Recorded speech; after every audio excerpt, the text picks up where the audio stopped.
సాయిబాబా పుట్టింది పుట్టపర్తి జిల్లా అనంతపురం రాష్ట్రం ఆంధ్రప్రదేశ్. తల్లి పేరు ఈశ్వరమ్మ, తండ్రి పేరు పెద్ద వెంకమ్మరాజు.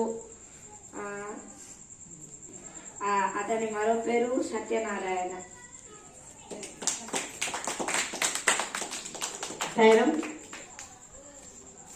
షిరిడి సాయిబాబా తెలుసు కదా. ఆ షిరిడి సాయిబాబాని ఈ పుట్టపర్తిలో సత్య సాయిబాబా లాగా జన్మించింది. అప్పుడు చెప్పి నేను 8 years తర్వాత నేను ఆంధ్రప్రదేశ్ రాష్ట్రంలో పుడతానని చెప్పేసి చెప్పాడు విలేజ్లో. ఆ షిరిడి సాయిబాబాయే ఇప్పుడు పుట్టపర్తి సాయిబాబా లాగా జన్మించిండు. మనం ఏం చేస్తున్నామంటే ఇతన్ని చూడడానికి ఎలా ఉన్నాడు, బాగున్నాడు, మనలాగానే ఉన్నాడు కదా. కానీ మనం ఇప్పుడు ఫోటో పెట్టి పూజ చేస్తున్నాం. ఎప్పుడు ప్రతి శనివారం గురించిన విషయం. ఓకే, 1 2 3 గ్రూప్ 3 years చూసిందా? గ్రూప్ 1 బుక్ మీకు చెప్తాం. ఆట, పద్యాలు, శ్లోకాలు, గొప్ప గొప్ప మహానీయులు. ఎంత అంటే ఎప్పుడు కూడా నాకు ఇంకా బంగారం కావాలి, ఇంకా కావాలి, ఇంకా కావాలి అని అదే ధ్యాసలో ఉండేవాడు. దానికోసం దేవుణ్ణి బాగా ప్రేయర్ చేసి కటాక్షించింది. ముందుకు వచ్చి ఏం కావాలి అని చెప్పేసి అడిగింది. అడిగితే అప్పుడు ఆ రాజు అంటాడు, నేను ఏది ముట్టుకున్నా బంగారం కావాలి అని అంటాడు. అంటే నువ్వేం అడుగుతున్నావు అంటే, నిజమే అమ్మా, నేను ఏది ముట్టుకుంటే అది బంగారం కావాలి, నాకు బంగారమే కావాలి అంటే తదాస్తు అంటాడు. అని ఆ దేవత మాయమైపోయింది.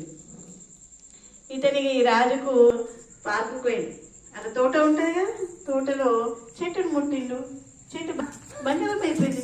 అరే ఒక బండ ఉంది, చిన్న బండ, ఆ బండను ముట్టి చూసిండు, ఆ బండ కూడా బంగారం అయిపోయిందని ఇక ఫాస్ట్గా ఇంటికి కొరికిండు. లోపల కొరికి గోడను ముట్టిండు, మొత్తం బంగారం గోడ అయిపోయింది. ఓ ఇక లేకపోతున్నాడు. ఇక నెక్స్ట్ బిందె దగ్గరకు పోయింది, బిందెను ముట్టిండు, బిందె బంగారం అయిపోయింది.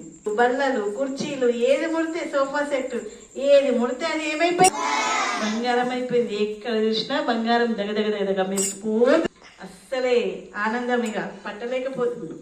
వచ్చింది పాపం అమ్మాయికి తెలియదు కదా, ముడితే అది బంగారం అవుతుంది, అయ్యో నా బిడ్డను ముడితే ఆమె కూడా బంగారం అవుతుంది అన్న ధ్యాసలో లేదు.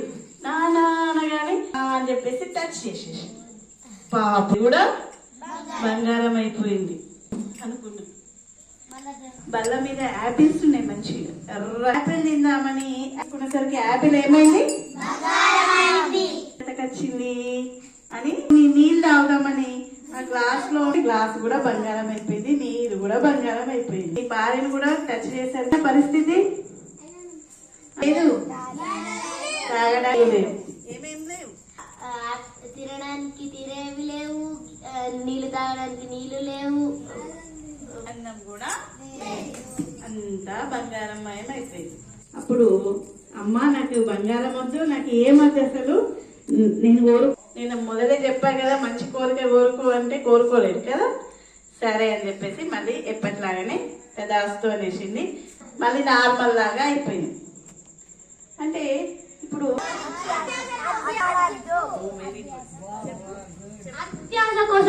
వెరీ గుడ్ ఏమైపోయింది,